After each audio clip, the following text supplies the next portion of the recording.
The Federal Reserve Bank System by Carly Lewis.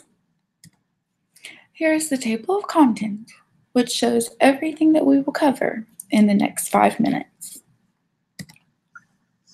Hello, my name is Carly Lewis, and welcome to my webinar. Today we're going to talk about something that affects your everyday life, the Federal Reserve Bank System. This is the central bank of the United States, and it can also be referred to as the Fed. In the beginning, President Woodrow Wilson signed into effect the Federal Reserve Act on December 23, 1913. He created this decentralized central bank in hopes of a compromise between parties.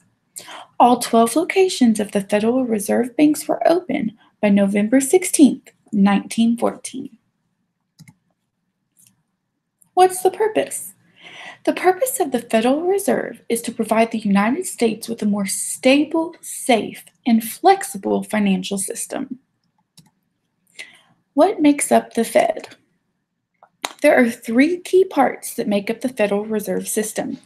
These 3 parts are here to keep with the public interest. There is Congress, which oversees the 3 areas. The Federal Open Market Committee is the Board of Governors and the Reserve Bank Presidents. The Reserve Bank presidents are approved by the Board of Governors after thorough searching for the right candidate. The Board of Governors have 7 members who have been nominated by the President and confirmed by the Senate. 1 full term is 14 years, and 1 term begins every 2 years, so a new board member is appointed every other year.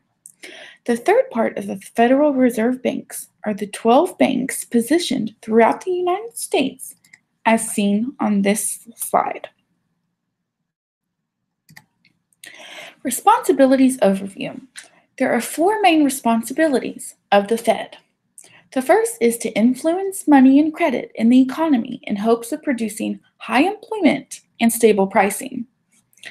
They regulate banks and financial institutions. They maintain stability of the country's financial system, and they are the banks for the U.S. government. They also have a part in operating and overseeing the nationwide payment systems. Influencing money and credit. The Fed influences the amount of money and credit in the nation to try to heighten employment and stabilize pricing. This can be done through multiple ways. The reserve ratio is a way that is not used very often, but can be powerful. This ratio is the percentage a bank is required to keep against deposits. So a decrease in this ratio will let the banks lend out more money to people and businesses, where increasing the ratio will have the other effect, where banks will not be able to lend out as much money. By being able to lend more money, this can provide to the creation of more jobs. Next, the discount rate is another option the Fed can do. This is the interest rate that the Fed charges banks that need to borrow from them. When the interest rate is lowered, this promotes spending more money, hence again creating more jobs. The short-term market interest rates tend to keep along with the Federal Reserve interest rates.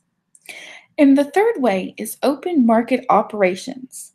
This has to do with the buying and selling of government securities by the Federal Reserve. If the Fed decides to buy back securities that they have issued, it increases the supply of money in society. And the opposite, if they sell a security to, say, a large bank, then it decreases the amount of money that is out there. Regulating. The Fed actually works with other federal and state authorities to help regulate banks. To do this, the Fed examines the different banking organizations and monitors them. This includes evaluating the capital adequacy of banks, reviewing their risk profile, and they establish regulated ratings for areas such as assets and earnings. Stability. Because the Federal Reserve is the central bank of the U.S., the Fed's goal is to keep the economy stable.